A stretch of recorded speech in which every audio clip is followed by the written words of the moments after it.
morning, everyone. Thank you for joining us on episode 114 of Blowback, Exposing Imperial Decline.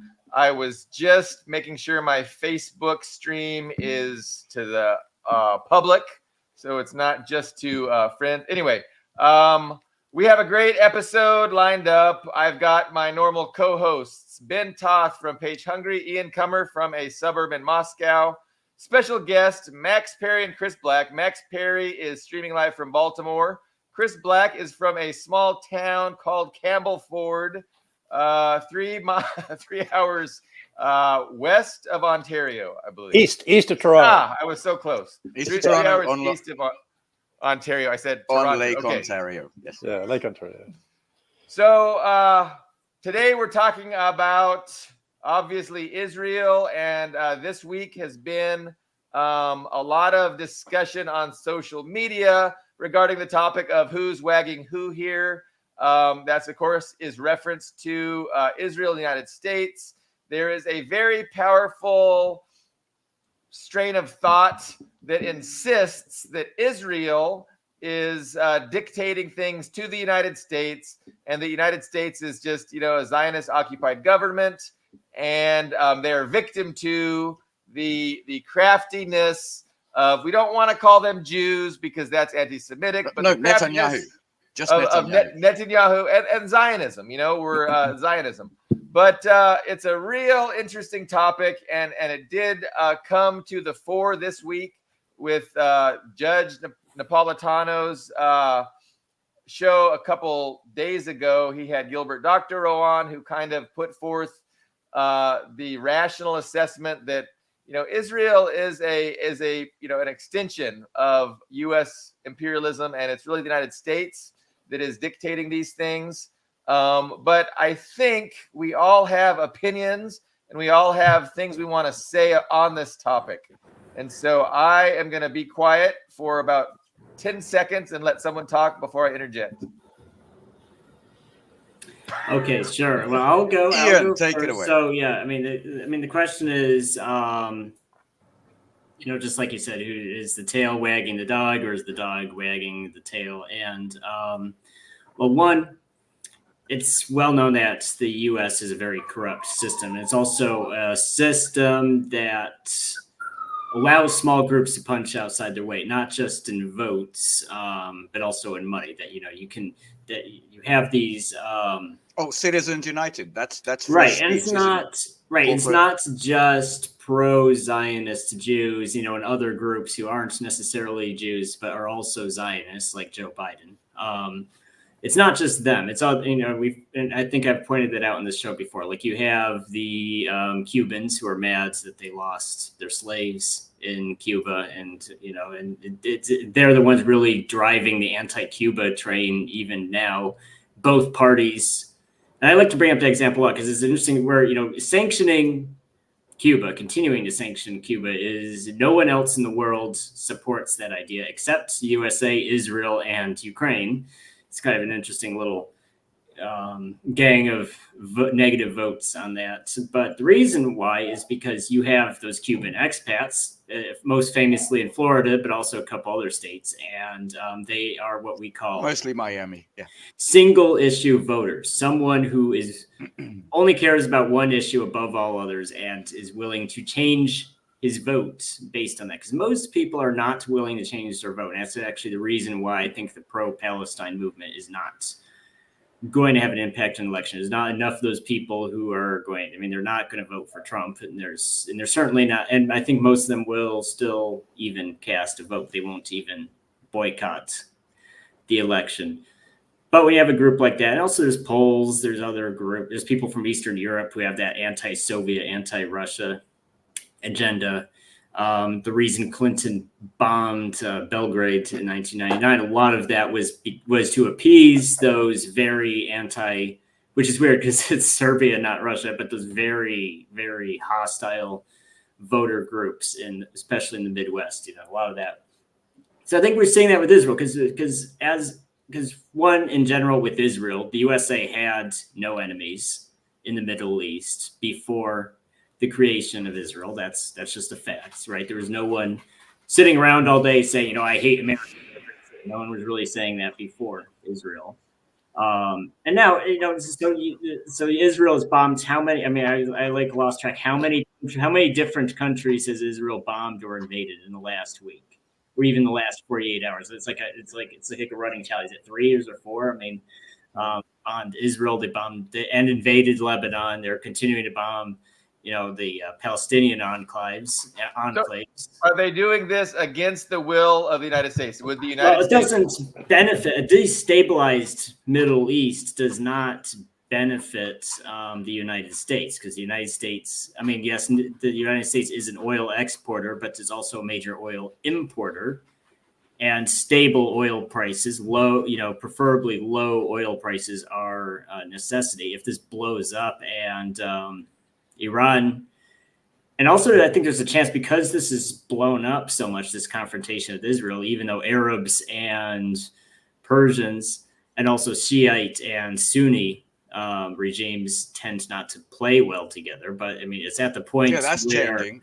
Right. It's where it's just, they might say, you know what, we have a mutual enemy, and they just agree. We're just going to embargo all oil to everybody's support. I mean, they could do something like it, and that doesn't benefit. I don't think Team Democrats are sitting there and saying, a destabilized Middle East is what we want for election season. I don't think anyone in Washington is saying that. So that's why I think we can't really say Israel is just doing what the USA wants. So you're pointing out. Oh, go ahead. Did you watch this Gilbert Doctorow appearance on the Judges show? I did not. I heard people talking about, but I never watched it. Might be worth watching. Go ahead, Billy Bob. Well, Ian is speaking to the complexity of the issue. I want someone to simplify it. So, well, I can. Chris, I'll jump in. I agree with most of what Ian says. I think is valid and pointed remarks. So, I think it's true the United States didn't want this destabilization to take place, because they were quite happy with their control of the Middle East. But the events of last October changed all that. When Hamas attacked the occupation forces in Palestine on October 7th, that changed the entire dynamic. And that forced Israel, or caused them to react with this genocidal campaign against the Palestinians. And then, of course, the allies of the Palestinians reacted. So you have one action, and a reaction, a consequence, another reaction. And this is where it's going. But I think there's no doubt that Israel was created by the British, the French, and the Americans. You're back around First World War, set in 1917 with the Sykes-Picot agreement between the French and the British. And then the Balfour Declaration almost the same year, giving the Zionists a promise that they will have an Israeli state in Palestine, which they've been trying to do since the days of the Ottoman Empire. Herzl, the leader of the Zionist movement at that time, had approached Abdul Hamid II in the 1890s, asking permission to settle Jews in Palestine. They tried to buy it. Yes, and he's tried to stop that. He realized, he said, if we do this, there's going to be nothing but constant war, and they're trying to steal our oil supplies, and that's the entire reason they're doing this. So yes, you're right, Matt. He tried to buy up the land, so the settlers couldn't buy the land. They tried to pre-buy it, so they would have nowhere to go. But the First World War happened. The British and the Americans succeeded in breaking up the Ottoman Empire, and chaos has reigned ever since. I mean, the British made all sorts of promises to the King Faisal, Lawrence of Arabia and all that. They're all betrayed. And Churchill said a couple of times, and American presidents, that they created Israel as their agent, their cat's paw in the Middle East, to control the oil supplies and the trade routes through the Suez Canal and through the India and the Red Sea and all that. But a lot of it was about oil. And they intended to use Israel as their cat's paw to control the Middle East. And that's what they've done ever since. Anytime a Arab nation gets stronger, the Israelis are used to break it up or create chaos and attack leaders, assassinate people. And when the Palestinians try and assert their rights, they're crushed. So there's more war. During the 1973 October War, when Egypt attacked, they all pretty much defeated Israel. Their entire air force was destroyed, and the only reason that Egypt lost was because American pilots with American planes came in and reversed things. Without the American help, Israel would have been defeated in 1973. There's no doubt about that. So, and this campaign that goes on now could be stopped immediately if Biden just told Israel, we're not giving you any more weapons. We're not sending you any more bombs, no more fuel, no more money, unless you stop. And let's talk with the whole region and have some sort of political solution to all these problems created by the existence of the Israeli state and its attitude. There's no doubt that, yes, in the United States, there are influential Jewish groups, AIPAC and all these things, and financiers who are Jewish connected to the European Protestant Christian financiers like the Vanderbilts and the Rockefellers and the DuPonts and everybody else. So yeah, there is some effect in that, and there's a lot of influence. But the real reason the United States supports Israel is because of the original purpose of creating it, which was to use it as they're using Ukraine. As Doctorow said, I think it was an apt comparison. Ukraine is Israel, Israel is Ukraine. They're both puppet states of the United States, and they're both being used, Ukraine to hit Russia and take over and try and then go on further to China and the whole Asian bloc. And Israel is used for the Southwest Asian and the East or Middle East bloc. So it is complex because there are counter reactions, there are influences by Zionist groups inside the United States. There's no doubt about that. But nobody can tell me that 7 million Jews control a country of 350 million people with all its resources. This is absurd, I think. I think it's correct. The United States controls Israel completely and tells Netanyahu what to do. And the rest of it is all theater. Netanyahu says, I'm going to do this. And Biden says, I don't want you to do this. This is all theater. Behind the scenes, he's saying, I told him I don't want you to do that so we can claim plausible deniability, but you can do whatever you want. Which needs to be done to defeat these enemies of ours. Otherwise, if Israel's destroyed, which is quite possible if this goes on, the Americans will lose control of all the Middle East and all the trade routes, the oil, and so on. And today we saw, I think there's a report. That's the end of the empire. That's the end of the empire there. And Israel, I think there's a report that they tried to attack the Russian base in western Syria today. Yes. On the other side of Syria. Key importance. Really? Yeah. I wasn't sure that was true or not. But if that's true, then we see the connection between the Russian war against Russia and the war against the Middle East. They're connected, and Israel is trying to expand this war, but they're suffering huge casualties. I don't know that the Iranian attack was quite devastating, I think, and they're suffering big casualties in their small incursions so far into Lebanon. So I don't know. They seem delusional, like the Ukrainians, like Kiev regime. So that's my take. Max, what about what perspective? Whose side are you on, Max? Whose side do you take this? Well, look, I first of all, I agree with everything Chris just said. The only thing I would say is that I have noticed there is a tendency on some sections of the left, because of the sensitivity around something like anti-Semitism, to sometimes downplay the level of influence that AIPAC has, or certain like the wealthy Jewish financiers we were talking about, like Chaim Saban or Sheldon Adelson, the individual sway that they have over U.S. electoral politics. And I've noticed that it sort of sets up this dynamic where you have people on the right or the paleoconservative libertarian leaning right who argue that no, it's the unprecedented influence of AIPAC and the Israel lobby that's directing all of U.S. policy in the Middle East. versus it's completely purely a, you know, the Israel is a aircraft carrier in the Middle East, is the U.S. aircraft carrier in the Middle East. It has nothing to do with AIPAC that's anti-Semitic. So I'm somewhere in the middle. I mean, the other example I always use is the Turkish lobby. I mean, for decades, the United States. Sorry, my cat is going nuts in the background here. For decades, the United States Congress denied that what Turkey did to the Armenians in 1915 was genocide, despite, you know, the international community consensus.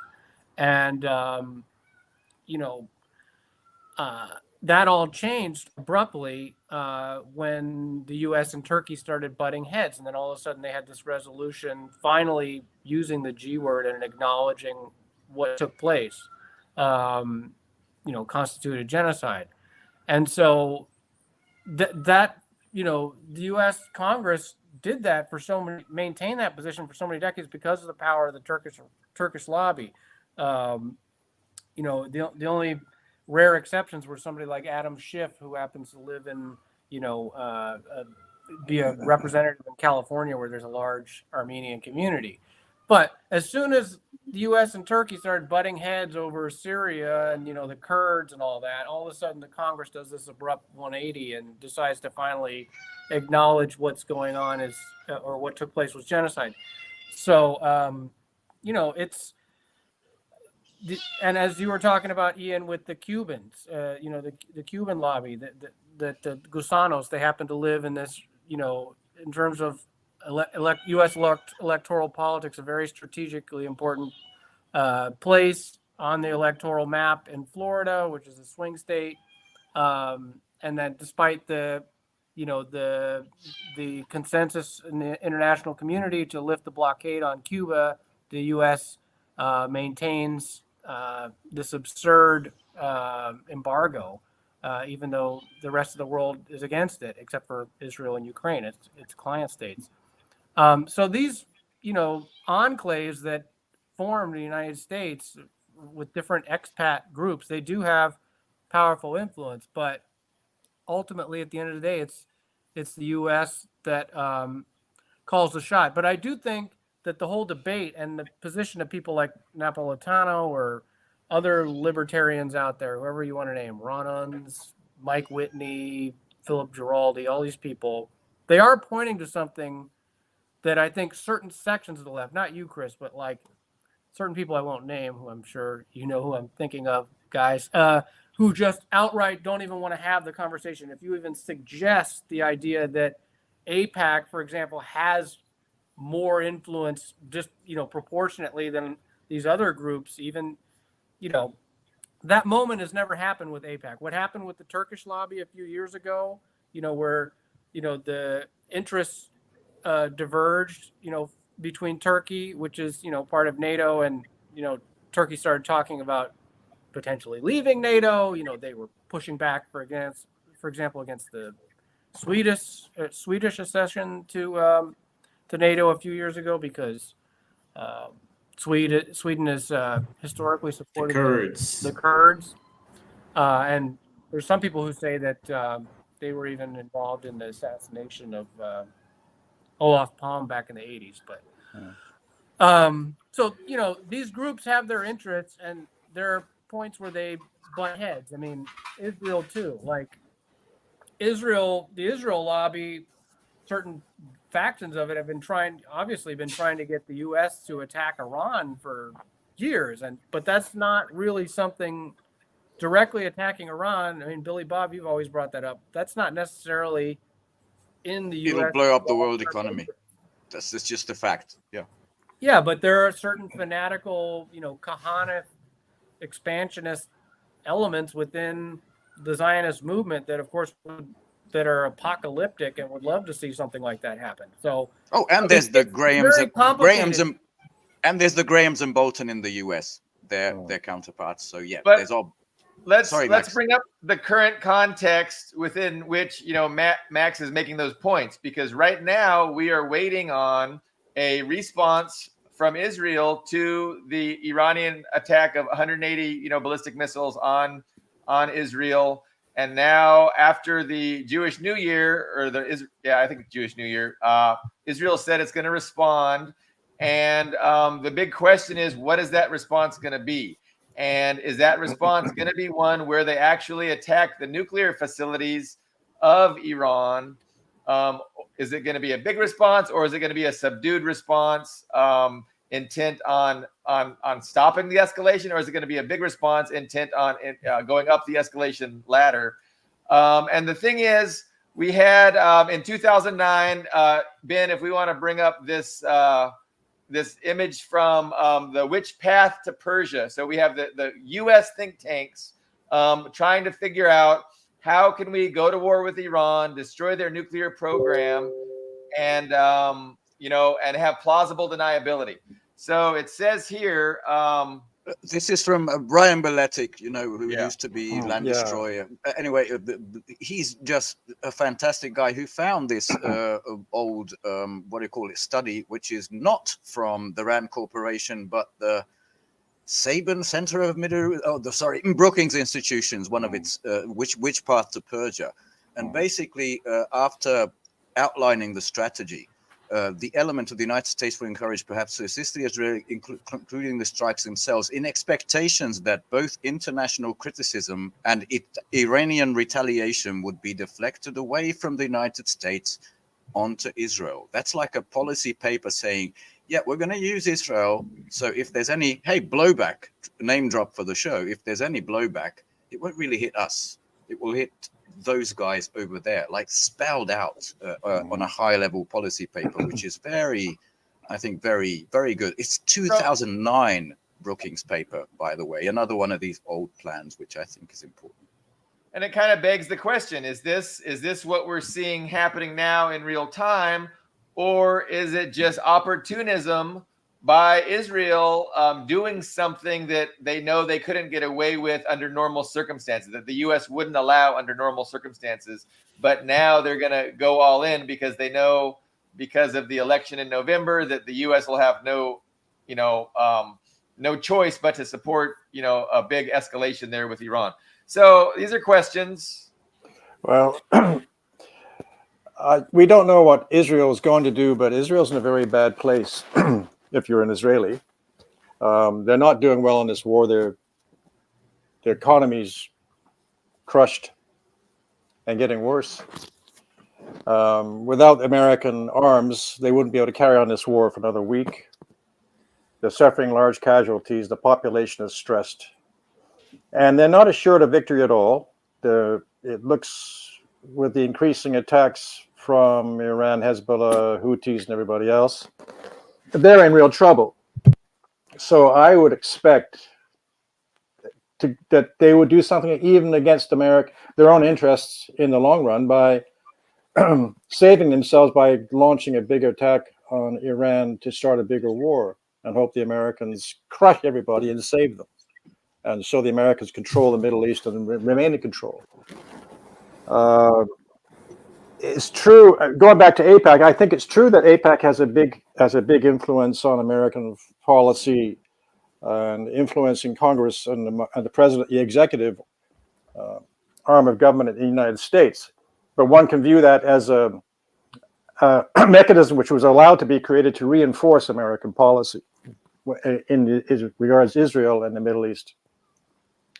What Israel will do? Well, the Iranians seem to have taken that into account by attacking these 3 air bases, and we don't know if the claims of them destroying 20 F-35s are true or not, but there's no doubt they must have suffered significant damage, which impairs their ability to launch stealth flights into Iran to attack Iran by plane, aircraft.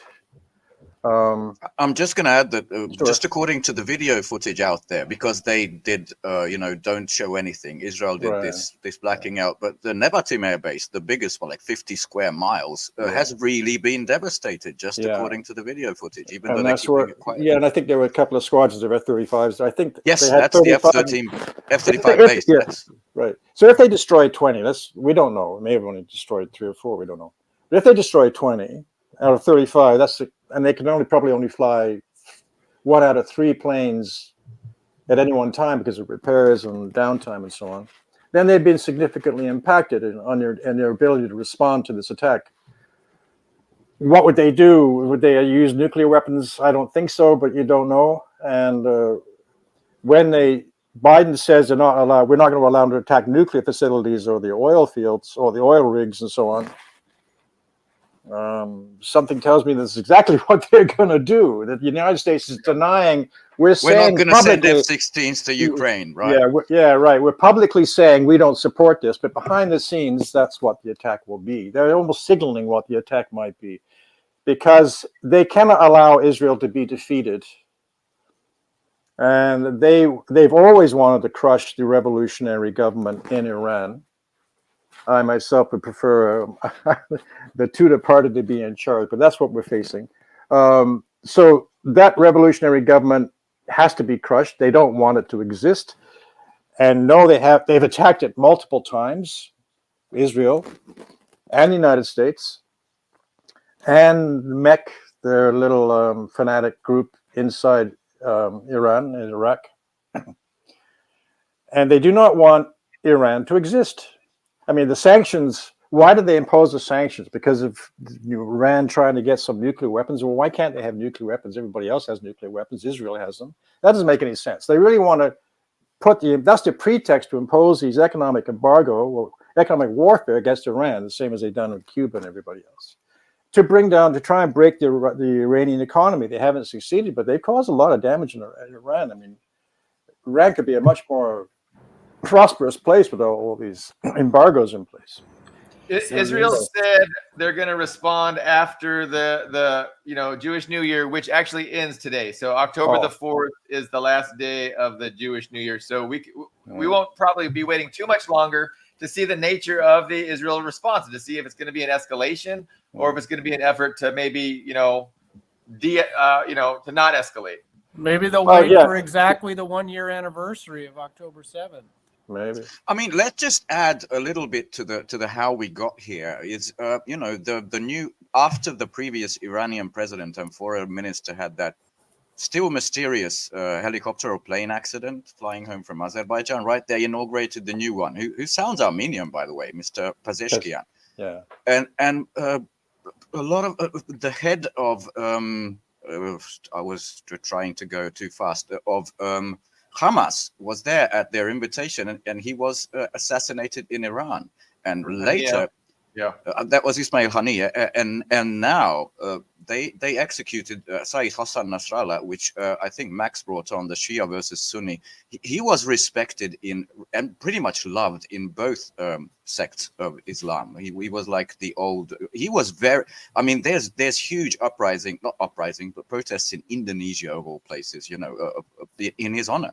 So that was a huge big deal. So for months we've been waiting for the promised retaliation for Haniyeh. Nothing ever came. And then there's a second assassination who later came out with an interview with the famous foreign correspondent Christian Amanpour, with the foreign minister of Lebanon, who said, we actually agreed to a ceasefire. Hassan Nasrallah agreed to the ceasefire. And then after that fiery speech that no one attended at the UN in New York, right, which Netanyahu had, he went out into a hotel and basically made a phone call, destroy this guy, and did the assassination in Beirut with like 80 of these really heavy bunker buster bombs that, the zombie Biden was saying, this is the one thing we're not going to send them. That's exactly what they used, and they destroyed the entire neighborhood.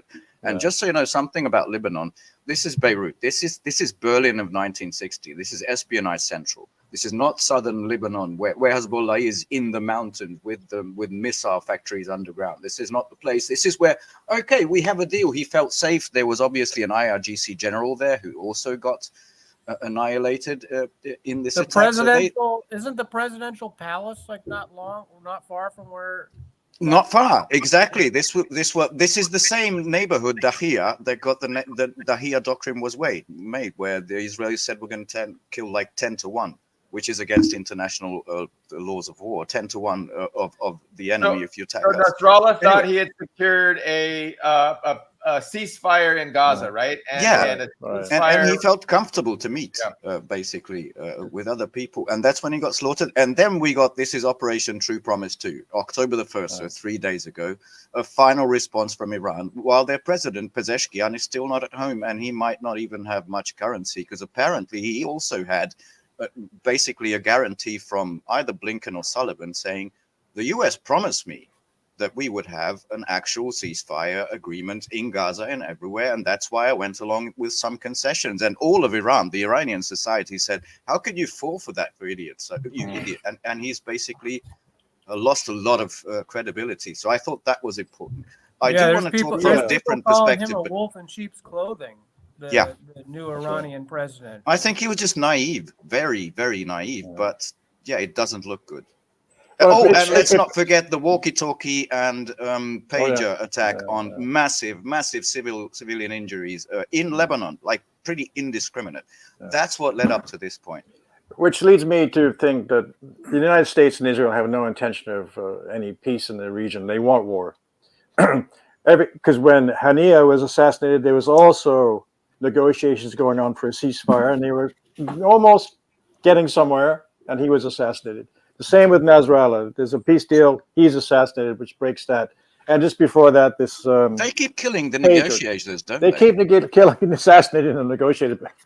So they don't want a successful negotiation. Because then what does that mean? That means they've been defeated. That means Israel has to give up territory, has to create a Palestinian state, has to do all these things. They don't want to do that. And I think they're as deluded as Zelensky in Kiev, that somehow they can defeat the entire region and the world. And with the American support, the American government is just as deluded that they can carry this through. And they can. I mean, the Houthis claim they struck 3 American destroyers a few days ago, like they hit the American aircraft carrier. And what is the Americans can't do much about that. It's despite all their help to Israel the last year, they haven't defeated Hamas. They haven't defeated Hezbollah.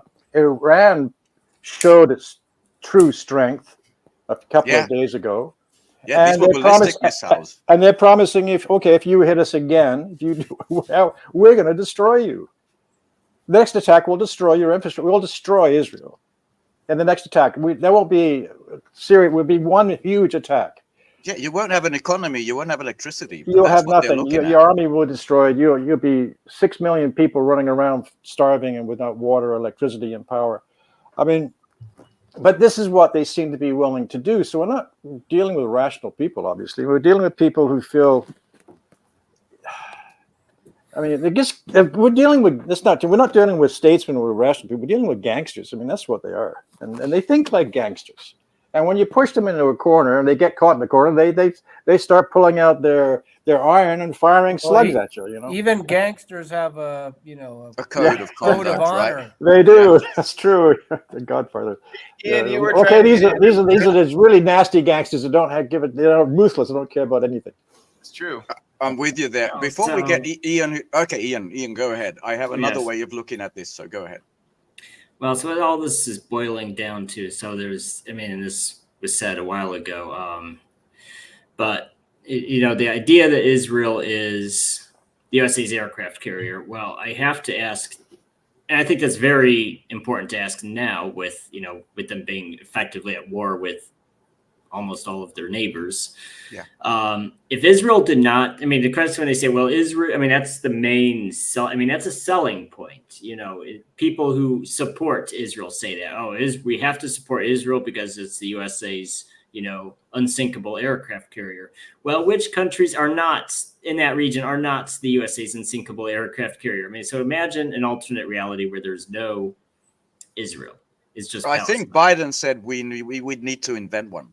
I think that was Biden. Well, right? The problem with that is that we have Saudi Arabia, which is controversial in and of itself because it's the most extreme Islamic regime there, and there's even other Arabs that radical Wahhabism. I think I'm butchering that word, but you know what I mean. The Wahhabi, Wahhabi, just the Wahhabi. That I'll even see it. Even on the internet, I'll see other Arabs complaining about it. It's not a liked movement. So then we have Turkey, we have the Turks, we have Egypt, we have Jordan, And we used to have Iraq.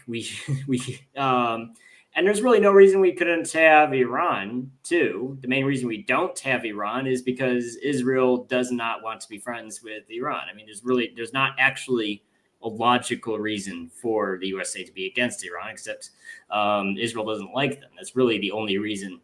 And the nukes came up. Well, the nukes came up. I want to point out. BP and Chevron used to own all the oil in Iran, right? Yeah, they nationalized the oil.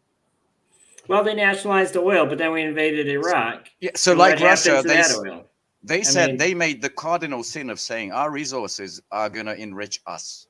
You know, that's enough. Yeah, under the Shah's regime, Israel and Iran were quite close. Yes.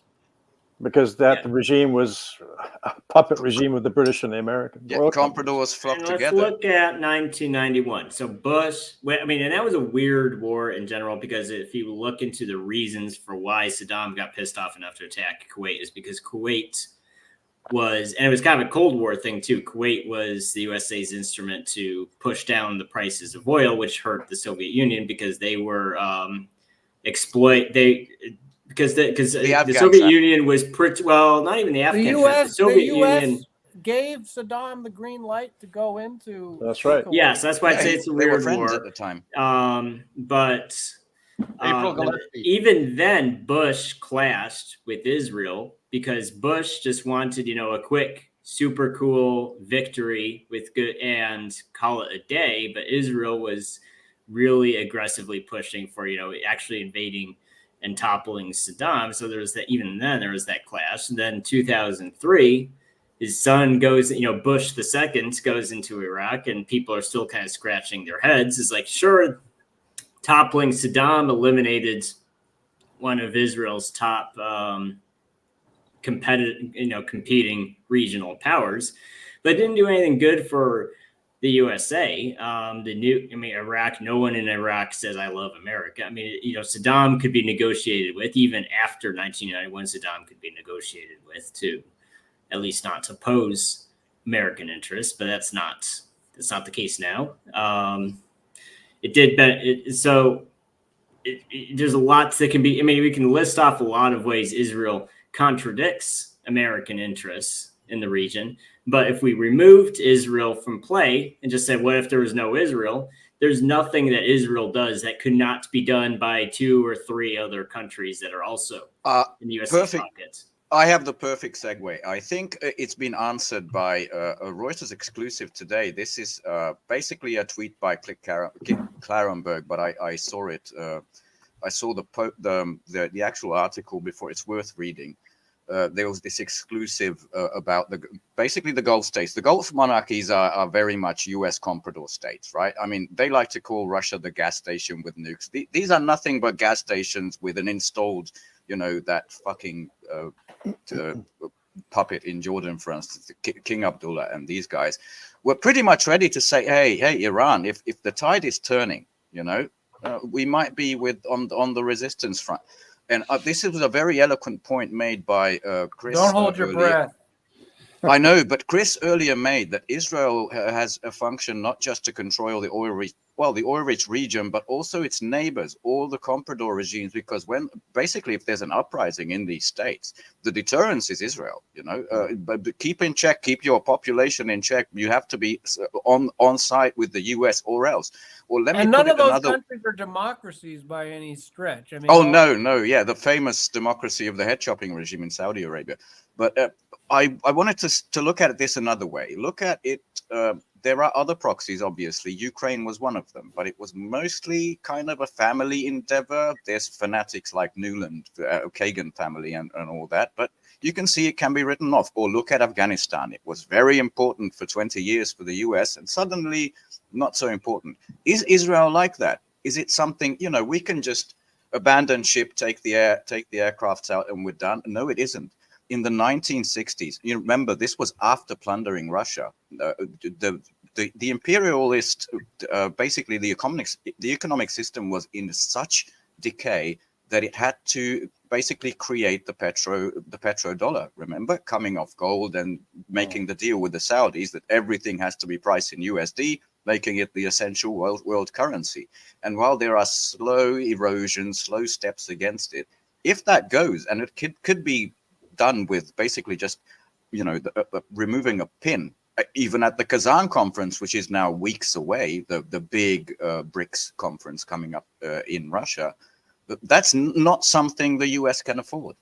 Basically, the entire US, it's not just incoming oil, but controlling the development of the rest of the world. That's what Israel guarantees to the US in exchange for being an expansionist, bloodthirsty colonial regime that never actually defined its border, which is how, that's the beginning of a country, but it never did that. So it's not really a country within the UN framework.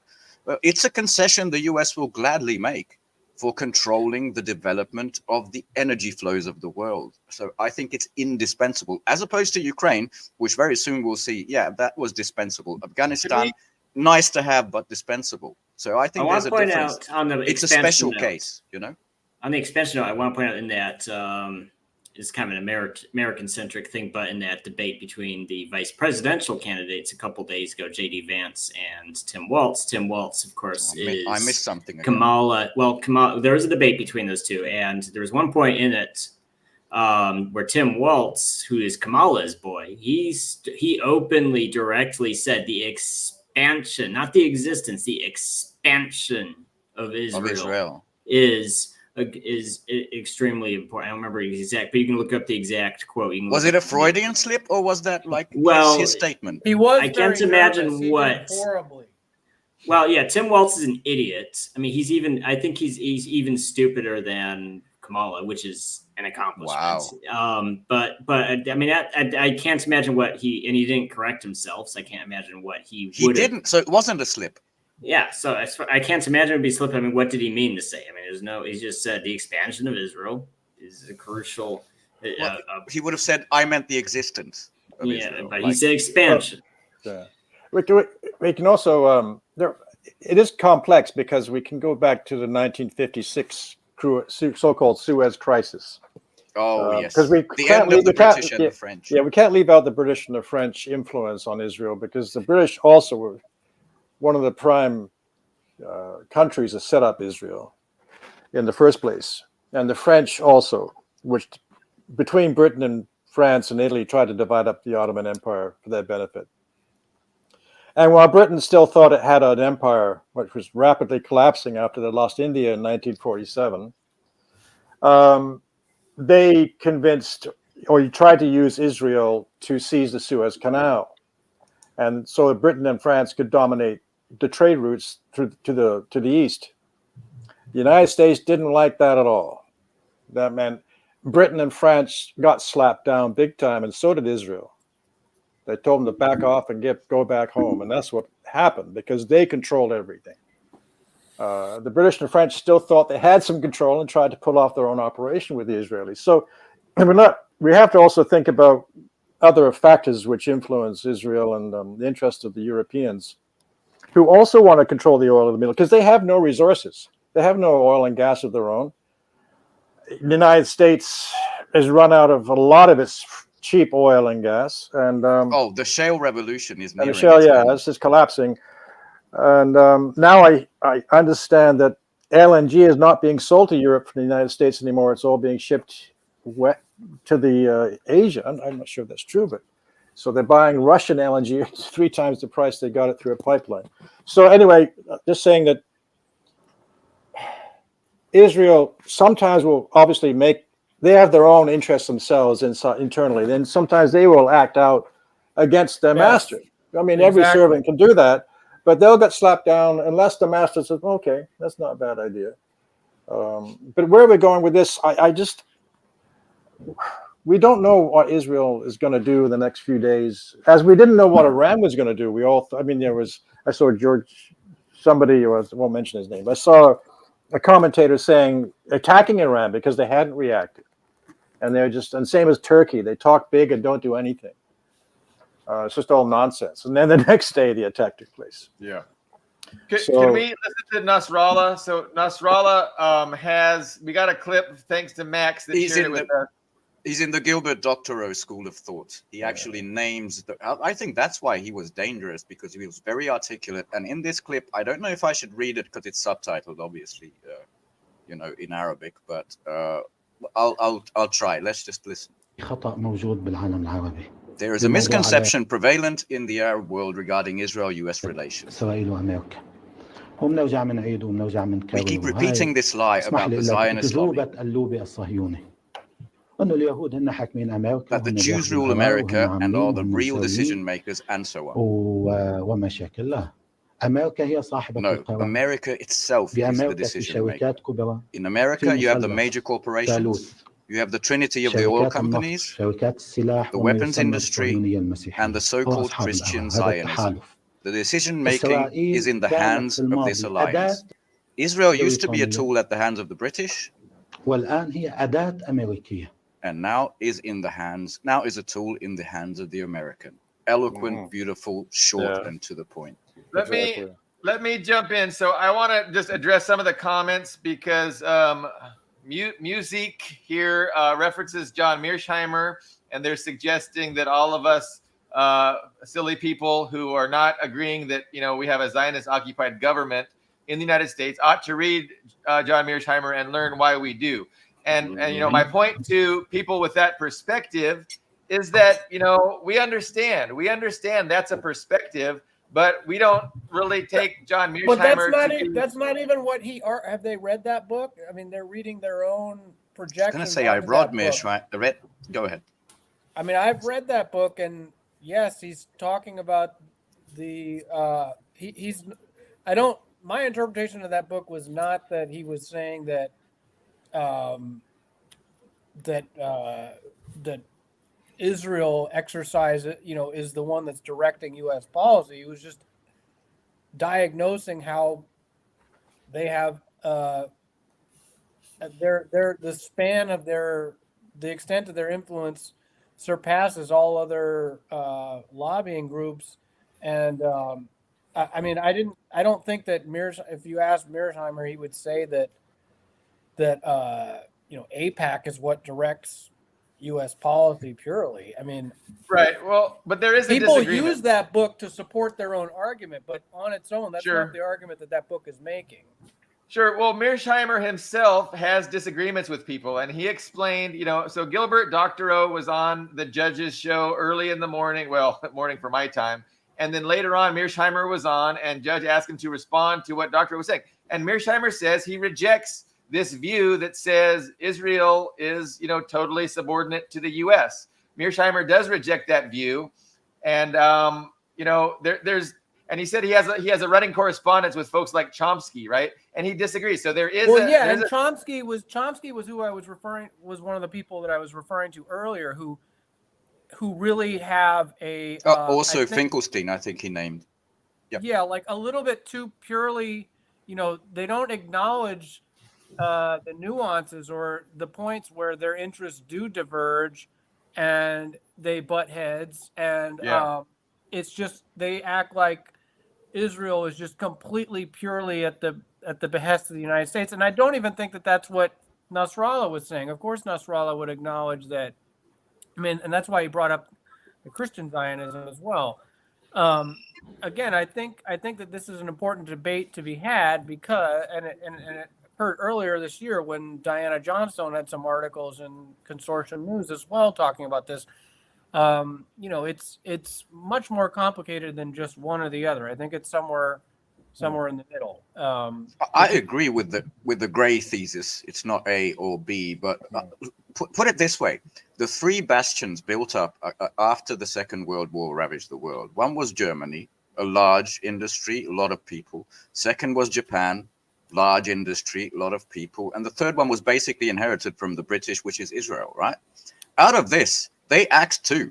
I mean, the Plaza Accords basically kneecapped the Japanese economy when they were soaring and basically overtaking the US. They blew up Nord Stream, basically kneecapping the German economy. And these are both much, much larger places than Israel. And Israel, they're doing everything in their power to basically save face, because I think that was another important point that Chris made, that the illusion of deterrence, of we can smash you 10 times more than anybody here can smash us. That was shattered a year ago on 10/7 on Operation Al-Aqsa Flood. And the US and Israel wants that restored. They would do nothing of the sort for Germany or Japan.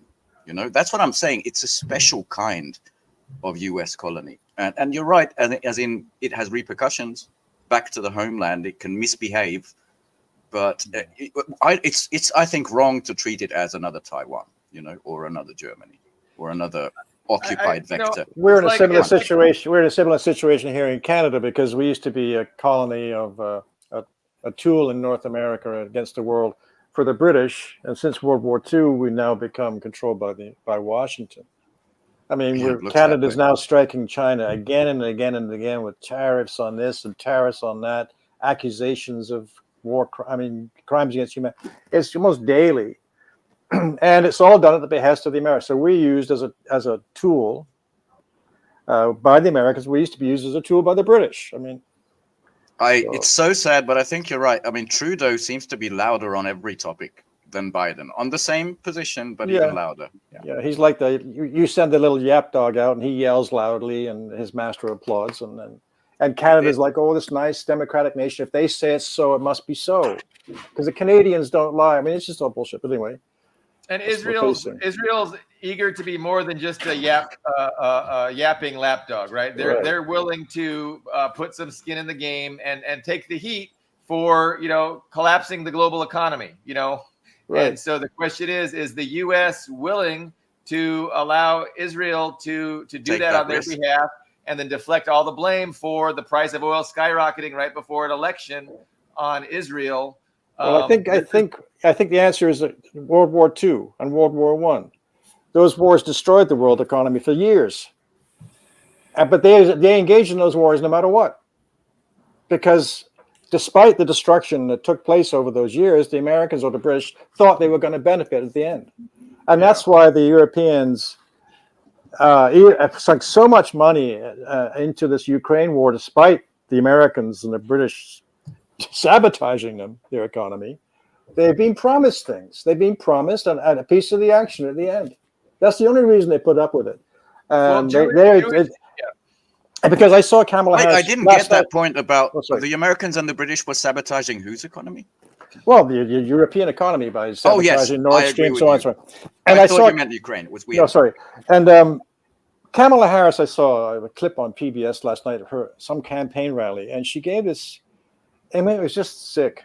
She was saying, it's about Ukraine. She said the same as Israel. I am for Ukraine. We're going to win this war. Ukraine's going to prevail, whatever that means. And anybody that says anything else is a Putinist. Yes. Donald Trump doesn't even want Ukraine to win. Can you imagine? Well, of course not, because Ukraine's lost and he's a realist and realizes it. But anyway, Kamala, he doesn't even want Ukraine to win. Who doesn't want Ukraine to win besides Trump? Putin. Trump and Putin. This is the attack taking place in the United States. You call it democratic nation. They tried to put their opposition leader in jail. Now they're accusing him of being a Russian agent. I mean, so you've got no hope with Kamala Harris and the Biden regime. It's going to continue these wars. And where it's going to lead us is very worrying. I'm worried. People ask me if I'm worried about. I was asked by a Chinese journalist from CCTV, "Are you worried about nuclear war?" And I said, "Yes." I mean,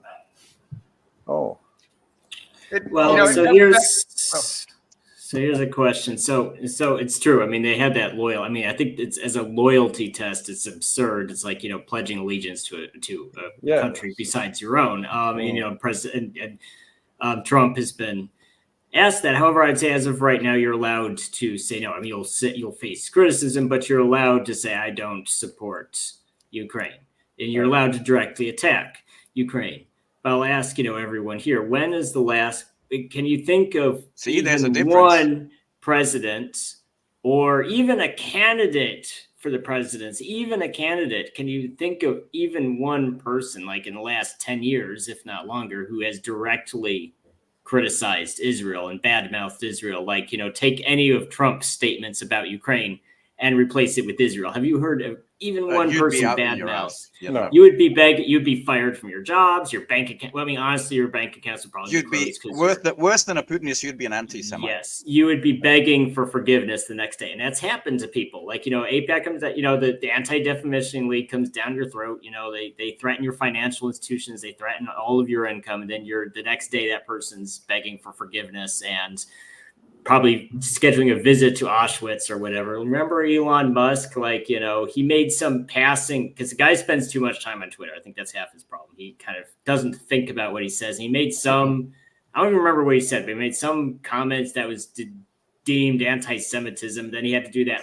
He went to kiss the ring. Yes, he showed he had up to with kiss the the ring. dog tag of an Israeli soldier. He Yes. went from I remember he went from sharing a link to that documentary Defamation, which is a fantastic documentary, by the way, Yeah. to like a few months later, going and attending Netanyahu's speech. I mean, it's like At the what they UN. have on this guy. You could see the blackmail, the before and after.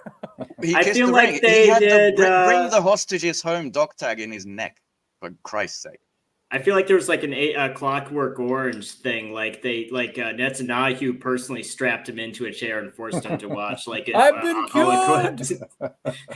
Ian, at the beginning of the episode, you mentioned and you referenced these one-issue voters. And I think, there's a lobby, a very powerful lobby of people in the United States who are one-issue voters. And that one issue is, creating greater Israel and subduing those obstacles to the achievement of greater Israel, which is, the Palestinian issue, the Iranian issue, the Houthis.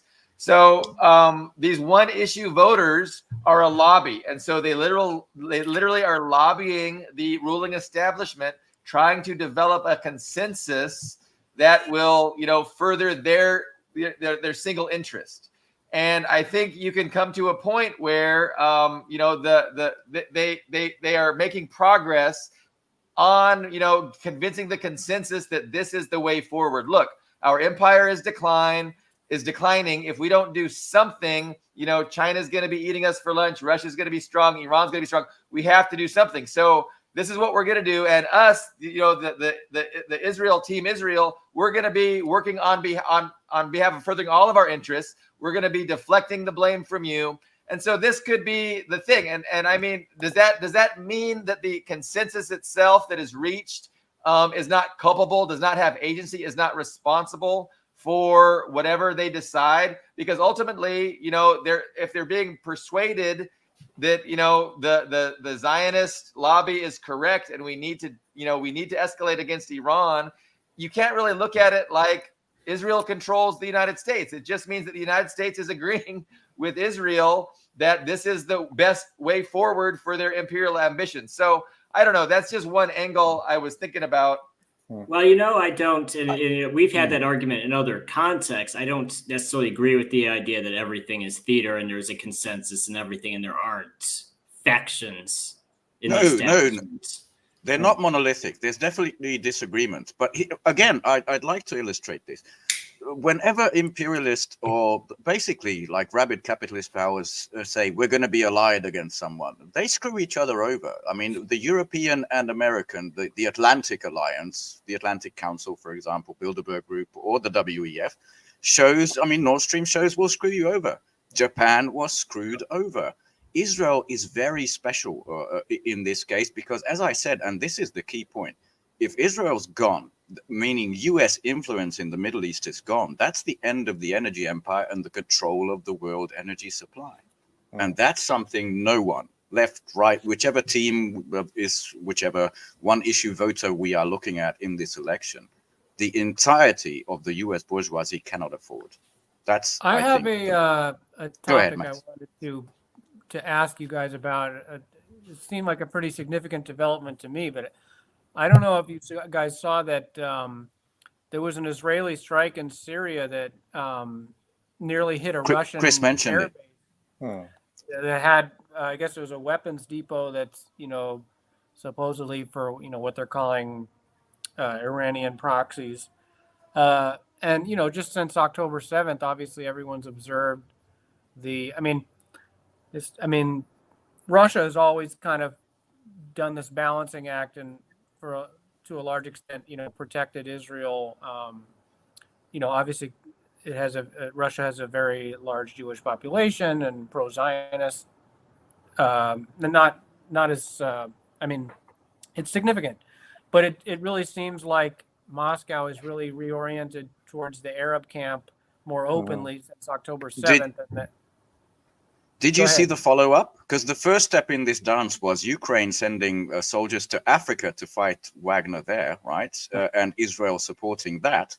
And then there was this hit on the Syrian airbase. And the latest one I saw somewhere that Netanyahu was desperately trying to get a phone call with Vladimir Putin, and he's not picking up the fucking phone for like 2 days, not answering. Which we might get a signal of that with Prime Minister Mishustin of Russia was in Iran. He's in Tehran. Before the attack, from Tehran, meeting with the president the day before the attack. He was there essentially to sign some agreements, but you can be assured that they discussed this attack beforehand and that Russia gave the green light. And Russia has Iran's back. They brought in S-400 systems, maybe even more advanced Russian jets, probably with Russian personnel manning them. Also, just to add to what you're saying, the Murmansk electronic warfare system, which could blind half of Europe. That's how huge the range is.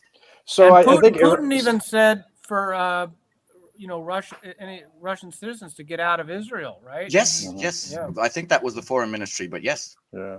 So I think Iran feels stronger and decided to attack because it got the green light from Russia. We got your back. If they attack you, you'll have some effective air defense. That's how I read it too. Something will get through, and I think China was also probably consulted beforehand as well. I think Iran feels stronger and safer than doing what it did finally, because the Russians are really, they used to support Israel because of the Jewish influence, but they seem to have totally turned on their heels now. And I mean, we can't remember that Israel supplies Ukraine with weapons to kill Russians in Ukraine. They haven't forgotten that. So all these factors are balancing in the air. It's hard to see what's going to happen, but it's hard. But it's important to see that the big BRICS summit in Kazan is coming up. So of course the allies in BRICS are coordinating. And Turkey is going to, I think, be at that meeting and asked to join. Turkey may. I know Erdogan is a loudmouth and says a lot of things and doesn't really act too much, but Turkey has its own interests, as we all know. He would love to recreate the Ottoman Empire in another form and take over the Middle East as they used to run it. But I think he's getting fed up with NATO and the constant. I mean, they tried to overthrow him several times. It's hard to read the guy. Nobody trusts him, but it does look like a pivot. I agree. Yeah.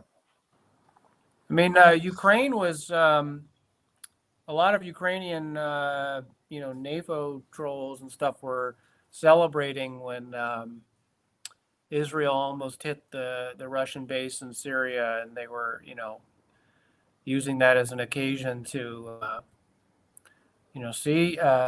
should be supporting Ukraine in this conflict and not Moscow.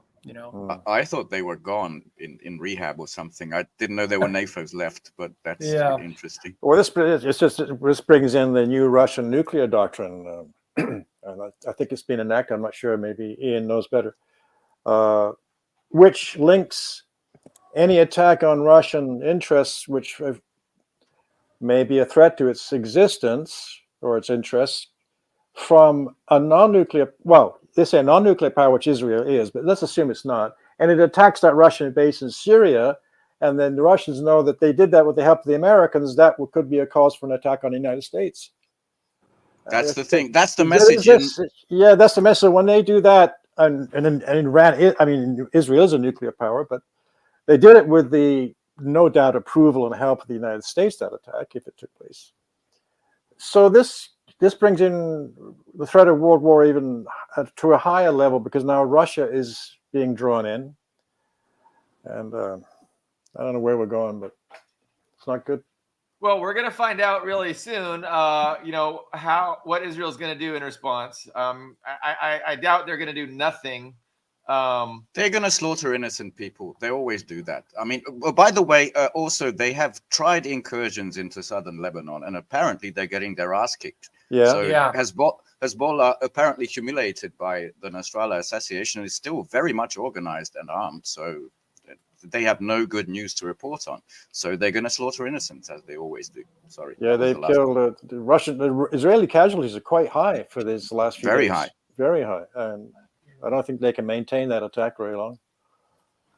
One perspective I think that might be a very plausible one is that Israel is really being opportunistic, and they're going to escalate, right? Because they really see that there's going to be a global conflagration that's going to include a total economic embargo of China, right? It's just going to be, things are just going to get worse. And so right now at the very beginning, Israel is thinking we've got to get ours while we can, which is destroy our enemies, destroy the Palestinians, make Gaza uninhabitable, ethnically cleanse out of the West Bank, force a lot of people out of Lebanon, deal with Iran, destroy their nuclear facilities. So this is, I think, most likely the trajectory, right? Does anybody look at everything that's gone on for the past 2 years and think peace is on the short term? No, this is an escalation. And so I think, there's people reading the tea leaves in Israel with the exact same perspective. And, given the millions of deaths that are going to be on the short horizon, everybody's going to forget about what we're doing right now. So we're going to be, we're not going to be constrained by any thoughts of morality or international law or worrying about how it looks to the rest of the world. We're going to get what is important to us. We're going to make greater Israel. We're going to subdue our enemies. And then we're going to hunker down and help the Western Empire, defeat its rivals, which is, Russia, China. I'm pretty sure it's too late for peace anyway. You can't kill. That Lancet journal said it was like almost 200,000 people, and I'm sure that's even it's way above that. I'm sure. Yeah. You can't kill that many people and they'll be like, "Oh, peace, truce. Let's call a truce." That's it's too late for that. They have really, I think, they're digging their own grave. I agree with people like Ian Pape and others that this is Israel's death rattle, and that Saeed Mohammed Marandi. Yeah, it really is. Depends on how it goes out. Especially if the Israeli tourism never recovers, even if they do come to a ceasefire. If there's this constant prospect of imminent, conflict, global conflict. Who is going to want to live there? It's not. Who is going to want to build a life there? Nobody. Yeah. Constant war. Nobody wants to. They all be leaving. And especially since they all have the ability to leave. They're saying that Israelis are, filling Ben Gurion Airport in droves, and the flights are all booked. They have set the stage for. It's just not. It's not a reconcilable contradiction. Well, you're talking about the short term, but what about post World War III? I think post World War III things could be quite a bit different. Yeah. And if that's how Israel's looking at things. Yeah, this is what I think European and American people should be aware of. That I think I caught Bloomberg or some financial magazine saying, the oil markets are a little bit worried that it might be like a $6 or $7 increase in the barrel of oil. Like it could go to $20. You're talking about 200 or 300 if something like the scale of what we're talking about actually breaks out, as in Iran energy facility and infrastructure hit, meaning Iran takes out all the energy infrastructure in the region. That's what you're looking at in America. That's what you're looking at the price of every good in every store. By the way, in the US, you guys also have like a longshoreman strike, which they just ended it. Can you tell me, has it ended? Yeah. Yes. Good deal. They were Fairly good threatening deal. to strike, and here in Baltimore, the strikes had even gotten bloody, where there were scabs trying to cross the picket line, and the longshoremen attacked them. It was like real class warfare, Good. Wow! But they got a deal. They apparently I think this morning, deal, and it's been postponed until January. So clearly, this is an election-related move, because the timing of this, plus with the catastrophe, where was it? Hurricane or something? Bush-esque response to the hurricane devastation in North Carolina and other states. The timing of that, plus having a strike that could really impact, I just the supply chain and the economy. They I wanted to caught an put that- article, and it had a map of the U.S. looking at the actual what do you call them? The shores, not shores. The ports affected, and it was like Yes. lockdown USA. It was amazing. Yeah, people were stocking up like it was Y2K or COVID again. So, yeah, I think that was clearly election related. They were asking for like a 77% raise, and they were being offered 50% raise, which is not bad, but they didn't want the 50%. So they probably settled on something closer to the 77%. I saw a Telesur report stating that they settled with the 77% over 3 years. Okay. Yeah, And it'll be finalized in January. Maybe, I don't know. No, Yeah, the this strike is has Brian makes been a good point. postponed. It's just been Okay. just kicked the can down the road. So Oh. I think this clearly has to do with. To me, it has to do with. I wouldn't be election. surprised if The it has echoes to do of with an electoral old conflict. politics, because that's a disaster. I mean, these unions.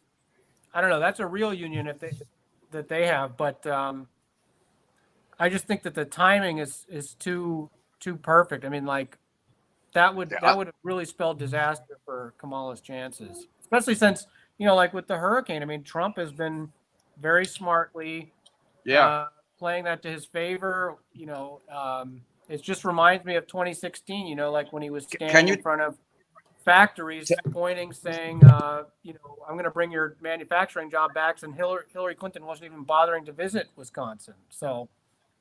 Well played. I just want to know. I just saw a notice on Telesur saying that Iran promises to destroy Israeli refineries if it is attacked.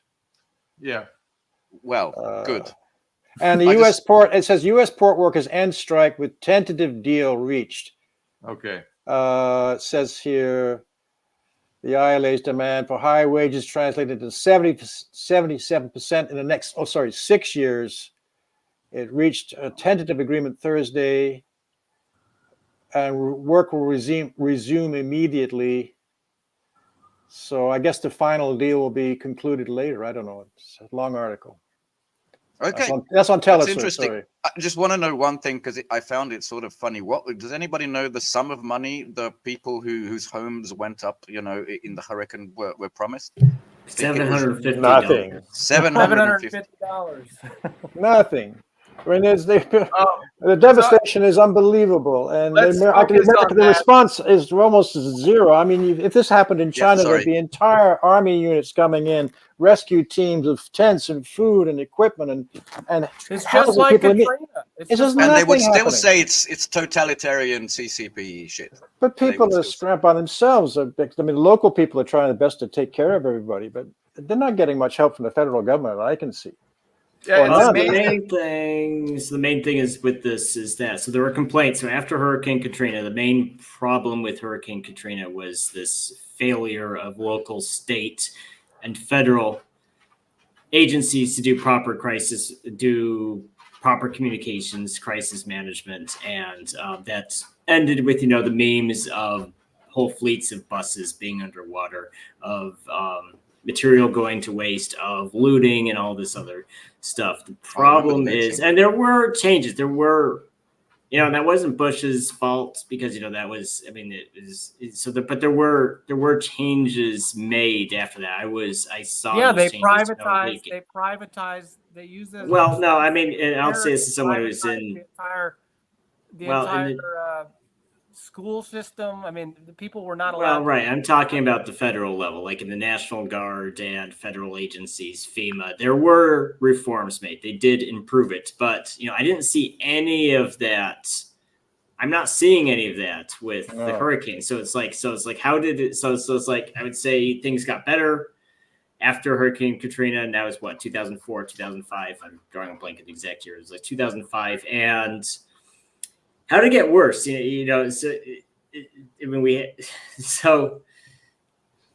do think you see a decay of American institutions. That we agree on. That's unfolding. I would describe it as reality has a Marxist bias. That's how I would describe it. So, I mean, the oligarchy, is busy. It's very busy looking after the interests of the billionaire class, right? They're internationally. They're throwing money at all these international problems to benefit the imperialism and the empire of the billionaires. And so they really don't care about the people. They don't serve the people. They are not representative of the people. And this becomes obvious when you have these natural disasters and a total failure to even raise the media's been silent about it, right? I haven't seen very much media uproar at all about the devastation and about how little the government is doing. And so the media is running interference for the oligarchs because the same people, own the government. They weren't when very similar things happened with, in Puerto Rico when Trump was in office. It just depends on who's in office. Even though the two responses are exactly Trump was on the ground giving toilet paper. Yeah. How dare you? I just want to say on a hopeful note that even though, they're focusing and throwing money at everything, they also squabble. They don't agree on everything. And that's a hopeful sign, including, the Europe versus the US, the US versus the basically Southeast Asian little compradors and the Middle East. These are prime opportunities, I think. You had big floods in Europe too, devastating floods. But I'm hoping that the York governments in Hungary and Italy and Czech and Slovakia and everybody and everywhere else, Germany, did more to help their people than the American government. But I don't know. We had a lot of rain, but maybe there were also floods in Hungary. But in the Carpathian Valley where we are, there's not usually. I'll check that out. Yeah, there was, I think, in Budapest, but I'm not sure, or somewhere like that. But going back to Israel, I was thinking we can also compare. Most of the Israelis, let's face it, come from Europe and America. Some from Ethiopia. Yeah, mostly Eastern Europe. Poland, most of them are Europeans, and you can see Israel as another crusader state, a European crusader, Western crusader state established in that region as they were in the 11 and 1200s, which were 2 or 3 crusader states established there, and they lasted for 250 years, but they were finally forced out and crushed by the local people. So, and Israel, if you see them as another crusader state, a modern one, I don't see how it can last very long. And that's why they may get desperate and be willing to launch a very, very big war so that the Americans and everybody else can crush everybody and they can maintain themselves. But it's the final that's form. A plausible future. That is definitely a plausible future.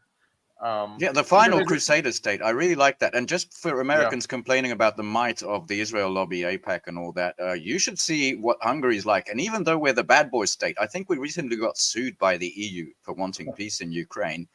Every member of every party is completely aboard with Zionism. So just so you know, it's very, very mighty. Orban, and that's the interesting. We talked about the differences of opinions within the ruling class and how it leads to a gridlock. And those are on certain issues, right? It's like culture wars. It leads to a disagreement, and you think that there's 2 different parties that you can choose from. But in reality, those differences are appreciated by the billionaires because it leads to a gridlock. And there's bipartisan consensus on all the important things. Israel, tax cuts for the wealthy, U.S. imperialism. That's all where the bipartisan, agreement is. And then on the other things about, hey, should we give people health care? The Democrats pretend to care about people's health care, and the Republicans oppose it. And then, what happens is nothing can ever change, nothing gets done. And nobody is to blame. They're just pointing fingers. It's not us, it's them. It's not us, So the oligarchs love this gridlock that comes from the 2-party system. There's a joke that said Israel doesn't want to become the 51st state because they would only have 2 senators. So they'll never agree to be the 51st state. That'll limit them to just 2 senators. So that's never going to happen. That's a cool note to end on. It reminds me of I just popped into my head. Maybe you've seen the Russian film White Tiger, which is a very famous Russian film about World War II, where the white tigers or a tiger tank, a white one, and it can't be destroyed, and they try and hunt it down, and it destroys everybody that comes up against it. Anyway, the war comes to an end, and the last scene is the soldier that was one of the trying to hunt it down is in Berlin with the commander, and they say, well, we've won, and you never did find that tank. And he said, it's still out there, and they're coming back. The Russian then, Moby Dick. Yeah, then the very last scene, it suddenly switches. The last 1 minute of the film goes from that statement, they're coming back, they're going to do it again, is Hitler, still alive, an old man, and talking, he's a nervous wreck, and he's talking to a man who's in the shadows. Somewhere in Argentina. Yeah, you can't see him, and this man in the shadows, and he's saying, they blame me for everything. They blame me for everything. You guys told me to do this. You directed this war, but they're going to lay it all on me. All on me, and it was you. I think he was in hell, actually. I think that was maybe. I didn't think he was in hell. I think he was talking to. The scene was meant to portray that there were bigger forces behind Hitler than it wasn't just. Yeah. And I'm saying that Netanyahu is the same sort of character. Wonderful. Okay, one more thought I had based on that is that's the difference between Russia and Eastern Europe, that it looks like the KPRF, the Russian Communist Party, is revising its thoughts on West Asia, the Middle East situation, because it was very wrong for a long time. And it seems like Russia, the officialdom, the Kremlin, is going against and shaking off the Israeli influence, and we are not. So at least there's another positive development within Russian society or political circles. Okay, I'll end on that. Sorry. Those are great places to end. Max and Chris, thank you so much. We really appreciated your contribution, your insights. We will reconvene on Tuesday. Ben and Ian, hopefully, I don't know what's going on with Carlo. We hope to have Carlo back soon. Yeah. He is still in recovery, but all right, we'll see everybody on Tuesday. Thank you very much. Have a good weekend, everybody. Yeah, good to see you.